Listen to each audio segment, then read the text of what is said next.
Can you really use DTF on Dollar Tree blanks? Today, we're testing 16 Dollar Tree crafts that you can customize with DTF. Hey guys, it's Tory. Welcome back, or welcome if you're new. Let's get started. Number one, I wanted to see if I could apply a DTF transfer to the Dollar Tree canvas. I thought it would be cute to make a pool hours sign for the summer. I started by removing the canvas from the wooden frame. Next, I created this image in Canva that says pool hours with this cute flamingo, and I printed it using my DTF printer. I wanted to use the wooden frame on top of the image because I thought it would really make the design pop. You can even paint or stain the wooden frame, but I decided to leave mine as is. Next, I placed the canvas on a padded mat. I applied the DTF transfer. I set the wooden frame over the image first just to make sure everything was centered where I wanted it. I also used heat-resistant tape to secure the canvas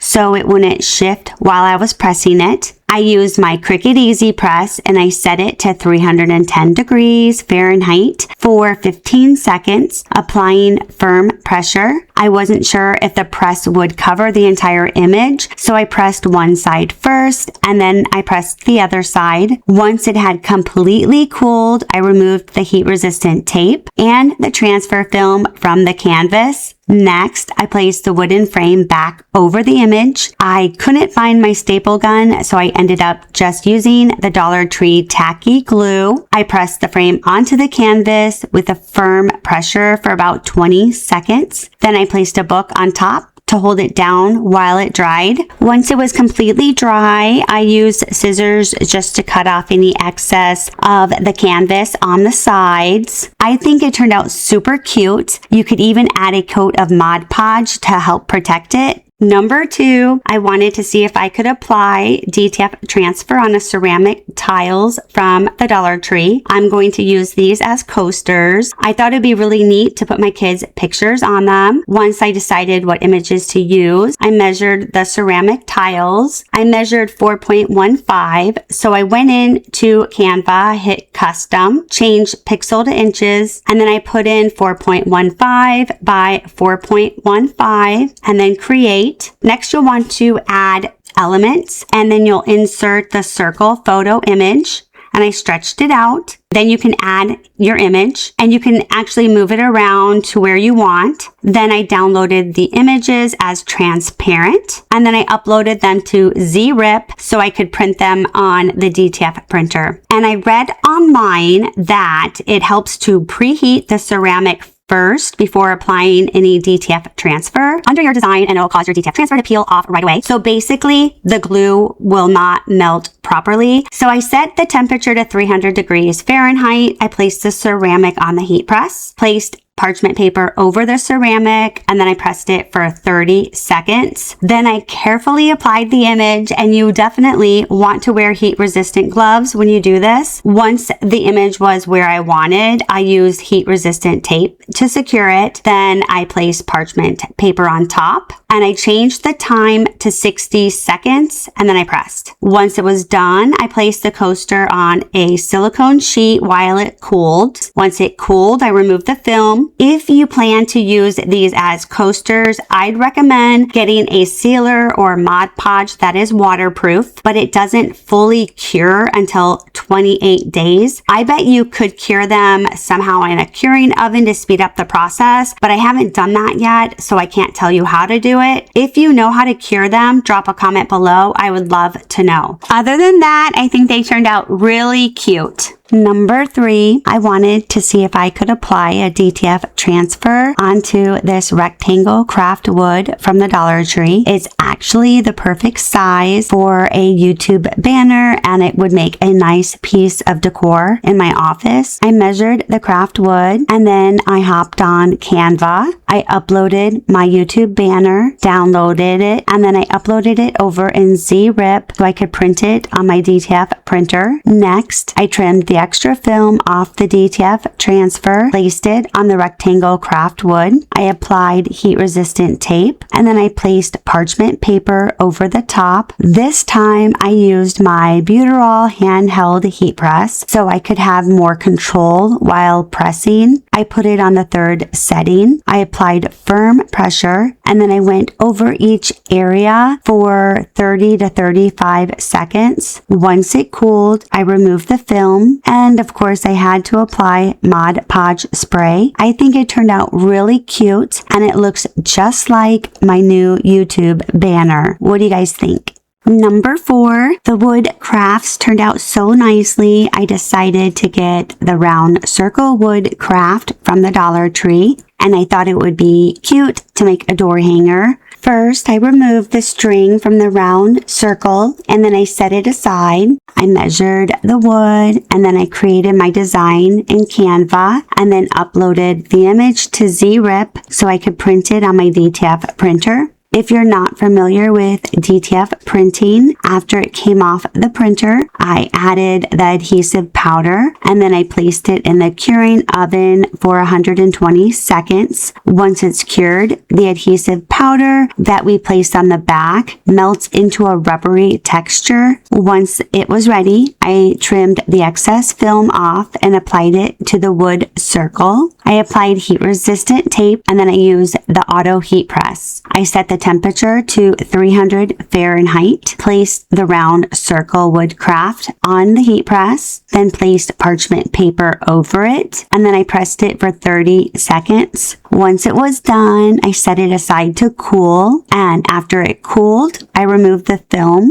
and then I applied Mod Podge spray. Once that was completely dry, I put the string back in. I think it turned out really cute. What do you guys think? Number 5, 6, and 7. I thought it would be really cute to personalize a kitchen towel, oven mitt, and a pot holder with the DTF transfer. I bought all of these from the Dollar Tree. I created some images over in Canva, downloaded them as a transparent image, and then uploaded them over in ZRip and printed them on my DTF printer. I applied them to the kitchen towel, the oven mitt, and the pot holder. I secured them with heat resistant tape covered with parchment paper, and then I pressed using my auto press 320 degrees Fahrenheit, and I pressed them for 20 seconds. You can peel these hot or cold, but I waited a few minutes and then I removed the film. I think these turned out so cute. These would make a perfect housewarming gift, Father's Day gifts. You can personalize them with barbecue themes. I think they turned out super cute. What do you guys think? Number 8 and number 9, I wanted to see if you could apply DTF transfer to Dollar Tree's charger plates. So I bought a gold one and a silver one. I thought it would look really cute to place the image in the center. So I measured the circle in the middle. I should have made my image a tad bit smaller because I ended up having to trim some of the image off. There is this indentation between the center circle and the rim, so it was difficult to apply the heat press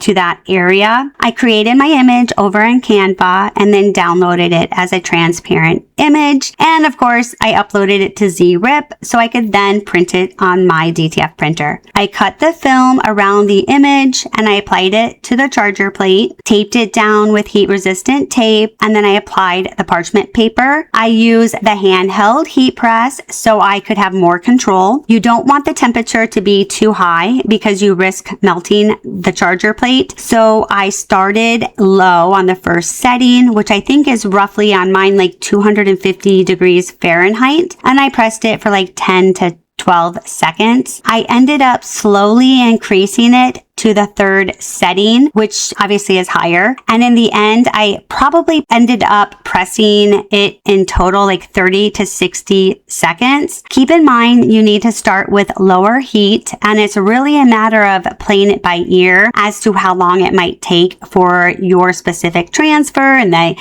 heat press to apply. I would let it cool and then I would try to remove the film. If I saw a spot that didn't stick to the plate, then I would apply the parchment paper and then go back over that image. So in between, when I was letting it cool to see if it had all transferred over, I would then go to the next plate. So I really was doing 2 at a time, which really made it a lot easier because while one is cooling, you can press the other one, vice versa. So you'll see me rotate back and forth. So it was time consuming, but it is so worth it. I did notice on the first one that I was pressing in little circles. The nose of the heat press kept rubbing where the indentation in the plate is. So I did notice a little scratch. So you'll want to be careful when pressing so close to the indentation. And honestly, I should have made mine a little bit smaller so I didn't run into that issue. But I think it turned out really cute. So what do you guys think? Number 10, I wanted to see if you could apply DTF transfer onto a ceramic plate from the Dollar Tree. I thought it'd be really cute to add a photo to the plate and you could even display it on a stand. So I measured the circle in the middle, created my design in Canva, downloaded, printed it on my DTF. You guys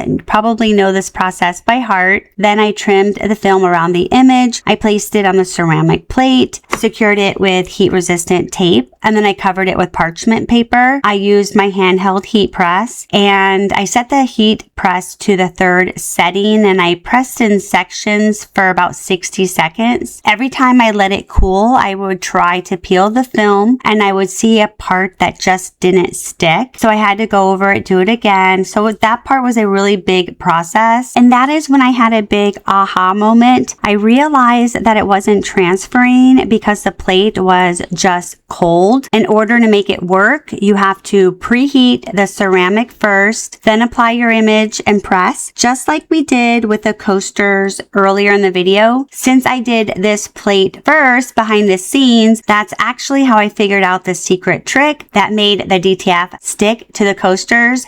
So here's why it happens. How it's supposed to work is when you heat a DTF transfer, the adhesive on the back melts and it becomes sticky, so it will attach to the plate. The problem with a cold plate is the ceramic gets cold and it stays cold. So when you press a hot transfer onto a cold plate, the plate pulls the heat away too quickly, and the result would be the adhesive doesn't stay hot long enough to get sticky and bond to the ceramic. Instead, it cools down too fast and it won't stick properly. So that's why preheating the plate makes such a big difference. It helps the adhesive stay hot long enough to grab onto the surface. So this first attempt was a bit of a fail, but I still wanted to show you the process so you can see why preheating is a must. Number 11. So I really like the idea of adding an image of my kids and me. So I decided to put our photo on the charger plate since the charger plate project was so cute. So you guys know the process. So not sure what I did here, but somehow I did something to the center of our image on the plate while I was pressing. So unfortunately, this was another one of my fails, but I did want to go ahead and show it to you as well. Number 12, I wanted to see if you could apply DTF transfer onto the wooden block from Dollar Tree. So I created a photo in Canva and you know the rest. I trimmed the film around the image, placed it on the wooden block, secured it with heat resistant tape, covered it with parchment. You'll want the temperature to be about 300 degrees Fahrenheit, medium heavy pressure, and you'll want to apply the pressure for about 35 seconds. You'll want to peel the film cold. Then I sprayed it with Mod Podge to seal it, but I thought this turned out so cute. So of course I had to try putting an image of my kiddos and me on it as well. Number 13. So I think the DTF on the wood block in the last project turned out so nice. I wanted to apply the image of my kiddos and me on a block. So I printed the image on my DTF, trimmed the file. Basically, you guys know the routine, but I think this turned out so cute. Absolutely. I think this is my favorite project, and this was so easy to make, and this would make a wonderful gift. What do you guys think? Number 14, I wanted to see if you could apply DTF on a ribbon from the Dollar Tree. You know the drill. Then I applied it on the ribbon. I used my auto heat press, set the temperature to 300 Fahrenheit, just pressed it for 20 seconds. But I thought this was so cute, and there are so many different projects that you can do with personalizing ribbons. So I thought this was just so cute. What do you guys think? Last but not least, number 15 and number 16. I couldn't do a DTF project without at least doing a few shirts. So you know the drill. Then I applied the DTF on the shirts, applied heat resistant tape, parchment paper, and then I used the auto heat press. I set the temperature to 320 Fahrenheit and I pressed for 20 seconds. I waited until it was cool and removed the film. Both of these turned out so adorable. What do you guys think? So I hope you guys enjoyed this video today, and I would love to know which project you like best. Comment below, let me know. And as always, thanks for watching, and I'll see ya in the next one. Bye guys.